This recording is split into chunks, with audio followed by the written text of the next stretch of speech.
What's going on, y'all? Machiavelli Mills TV. Y'all hit that like button immediately. Hit the subscribe button. It really helps me out and helps me in the channel out for sure. I appreciate it 1,000%.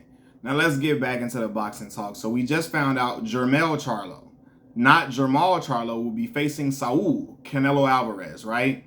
And so here's what I'm not going to allow, because there are a lot of Canelo fans who are upset that people are talking about the weight discrepancy between Canelo and Jermell. Like, Jermell's coming up 2 weight classes to fight him.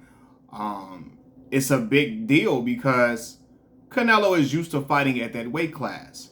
People are trying to act like it's not a big deal because Jermell Charlo he walks around bigger than 154. I see some people saying he walks around bigger than what Canelo does, and he's taller than Canelo, so on and so forth. I don't care nothing about none of that, right? Here's the thing. I don't care what a person walks around at. If they're not used to fighting at that weight class, they're not used to taking punches from people who are 2 weight classes above them, okay? They can walk around at that level all they want to. They're not used to fighting other professionally trained boxers who fight at that level. They're not used to taking that type of damage from guys who are used to fighting at that type of weight. So we don't know how Jermell is going to respond to that at all.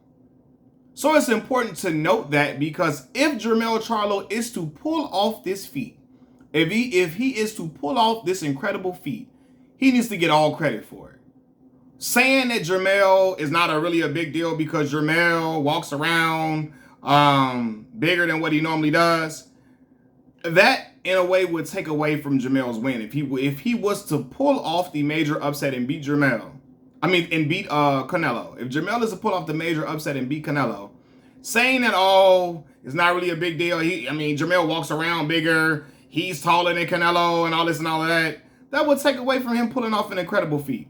Let's just state the facts. Jermell is coming up 2 weight classes, right? And although I think Jermell has the right attitude, I think he has the right ilk. He's cut from the right cloth to be able to weather the different type of storm he's about to endure. Whether it's him proving to be a great game opponent, more competitive opponent than any of Canelo's other victories, or whether it's him pulling off the shocking the world and beating him.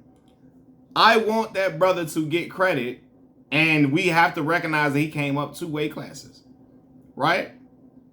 Nobody was saying Mikey Garcia really walks around bigger than what he is when he fought Errol Spence.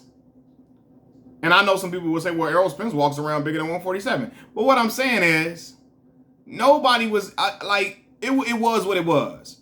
Mikey Garcia was coming up several weight classes. Even though he fought at 140 before that, people were still saying he came up 2 weight classes regardless of that. Even though he just had fought at 140, people were saying he was coming up 2 weight classes. Recognizing Mikey as a 135 guy, not a 140 guy, which was his previous fight, you know?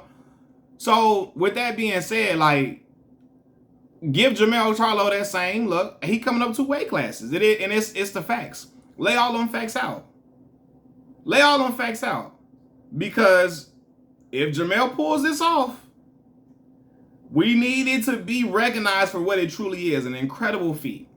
If an undisputed fighter at 154 comes and beat a guy at 168, the undisputed guy at 168, come on, dog.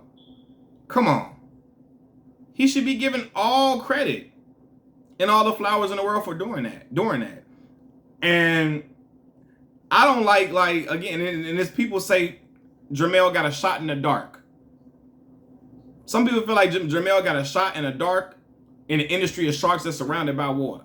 Anybody listening to Big Sean know what I'm talking about. But people feel like Jermell some people feel like he has no chance. So if he pulls this off, I want Jermell, y'all recognize this as the underdog status as it really is. Don't try to act like, oh, just because Jermell walks around bigger than 154, that means something. That don't mean shit. Not in boxing, when Canelo used to banging and brawling with bigger dudes up at that level. When Canelo was used to getting punched by dudes much bigger than Jermell, Jermell ain't never fought in that weight class. We don't know if he's going to tire out, he's going to fatigue from having that much weight on him. He ain't never fought in that. When you're fighting with much more weight on you, It's a whole different ball game. Right? Now, heavyweight is different, for sure. But ask Deontay Wilder. Deontay Wilder went from fighting, 216 to almost 240 against Tyson Fury. He was lethargic. He was gassed out by round 4. He was gassed.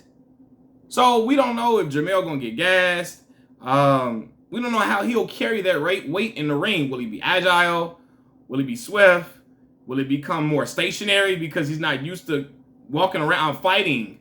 Will he not have the same bounce in his step with that weight on him? We don't know. So it has to be said how it is. Because if he pulls this off, give him all credit. Don't act like it's not it's not really David versus Goliath. Yes, it is. Yes, it is. Canelo, like, regardless of him being 5'7", he used to banging with big motherfuckers on a regular. Jermell is not. Jermell ain't even fought at 160 before. He ain't even fought at 160 to bang with the dudes his brother be banging with. So you coming up to a whole nother, no, dog. It's a really big, it's a big thing, man. I'm not mad at the fight is happening. For sure, I'm ready to see it. All credit to both men. I'm not mad at Canelo for taking this fight at all. I'm not calling him a bully or nothing. But if Jermell wins, he needs all credit. And y'all got to recognize he came up 2 weight classes. Because that's exactly what it is.